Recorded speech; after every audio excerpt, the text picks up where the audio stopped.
Dear brothers, good morning, gents. All right, so check it out.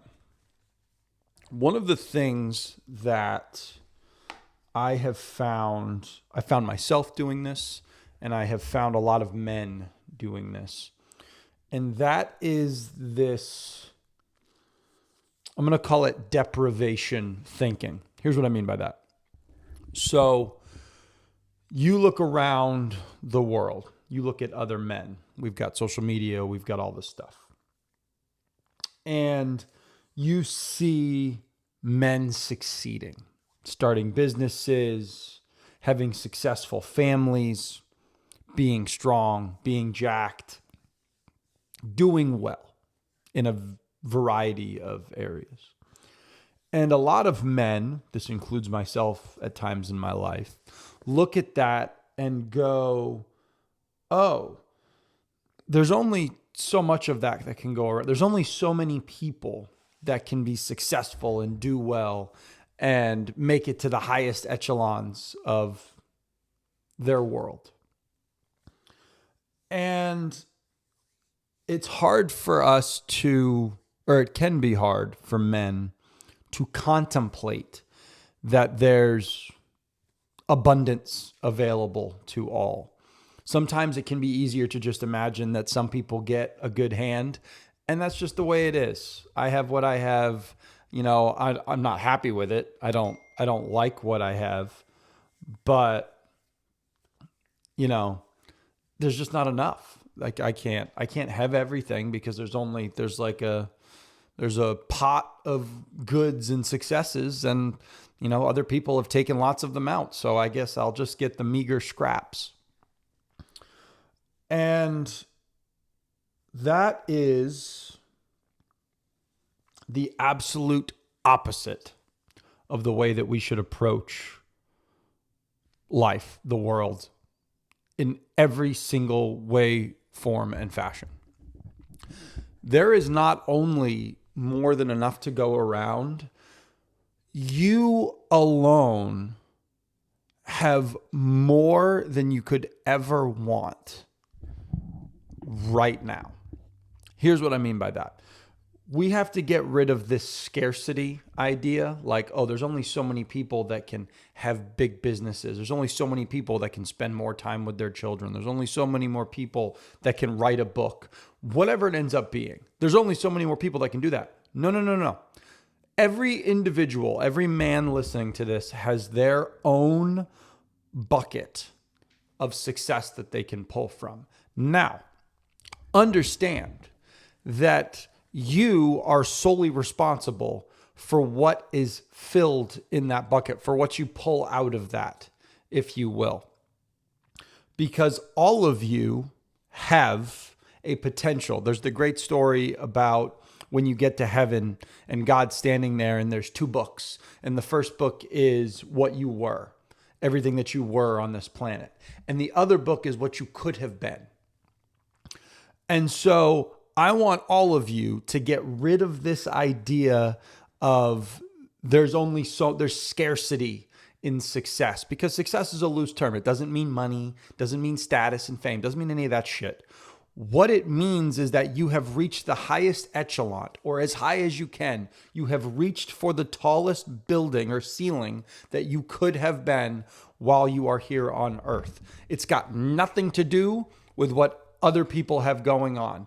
They have their own stuff, and if they are successful in their own ways, that's awesome. It means nothing. It has nothing to do with you. I think that one of our procrastination tactics as men is to put our focus on other men's successes. Because if we're looking at them constantly, we're like, oh man, they're doing all this great stuff. They're doing all this cool stuff, and I'm happy that they're helping the world and whatever. But there's only so much to go around, so it's not like I can do anything.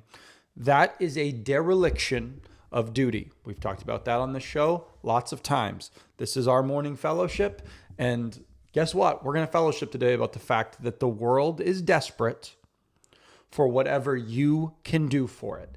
It doesn't, again, it's not like you have to become some famous person that's some influencer, whatever the hell that means. It just means that the world is craving what you can do. And when we get this mindset that there's only so much to go around.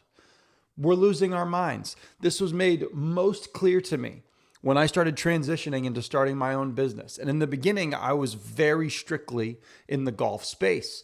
And as I looked around, I live in North Florida. There's golf courses everywhere. And guess what? There's golf performance coaches everywhere. And I had a mentor who did a great job of telling me that it's irrelevant how many other people are around and are, doing the same job as you and working in the same job as you, because guess what? There's plenty to go around. There's 6 billion people or whatever in the world. And, you maybe will work with 50 or 100 or whatever, but there's more than enough people that need your gift, that need your flavor on how you handle the world and how you coach people. There are going to be people that jive with you specifically, but your unwillingness to find them is a problem, needs to be assessed. And as that changed my whole view on when I was doing business. It's like, you're right. I have something to offer people, and it may not be for everybody, but who said I need to work with a gajillion people? And so I think we get so in our own heads, we get so scared that we're like, I don't know, like there's other people doing this stuff. Like other people have written books, other people have started businesses, other people have become youth pastors, and other people are doing whatever it is. It doesn't matter that other people are doing it. That is great. You know what's great about it? It means they're doing what they feel called to do.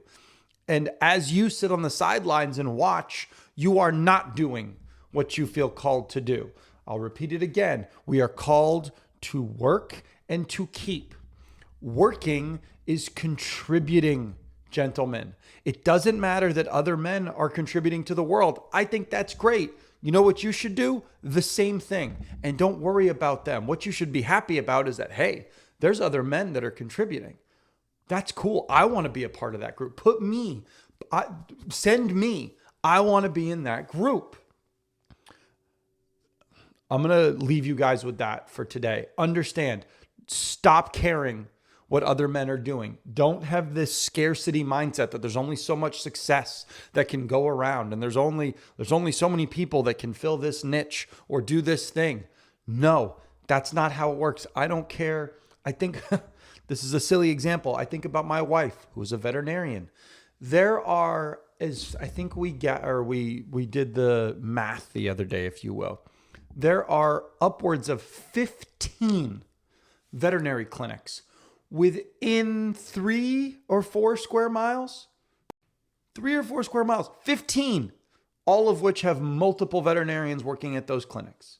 And yet my wife and all of her colleagues are chock full of patients, just like all the people over there. Now, if there was a business owner, the person who started that clinic, and they were like, there's 14 other clinics around here. Like, I don't know if this is a great place to do this. And you know what? I understand if you're looking at numbers and where to put things, but let me tell you something.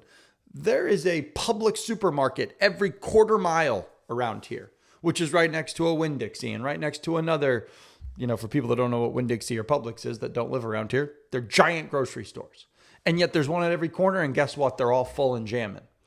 I want all of you to take that mindset. Do not care what is happening around you. If there's other people that do what you do, if you're trying to start a business that somebody else has, guess what? Who cares? Your flavor, the way that you do things is going to impact and bring people to you. Do not be afraid to go into that stuff. And if you are terrified of something, if you're frightened of something, that means that you should be doing it.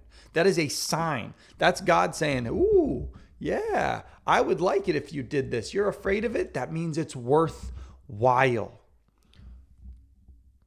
I'm going to leave you guys with that today. I already said I was going to leave you with it, and then I got ranting again because this is something that gets me jacked up. I want to see the men that listen to this podcast be successful because we are called to find the best versions of ourselves. Run into the fire, boys. Run through it. The fog is out there and you're like, I don't want to go on the other side. That's where all the people that are doing cool stuff is. Screw that. Run through it. Go charging. Pick up your sword. Fucking kill everything that's on the other side and make it happen. I love you all. Happy Friday. God bless. Be strong. Whew. fired up this morning. Let's get after it, boys.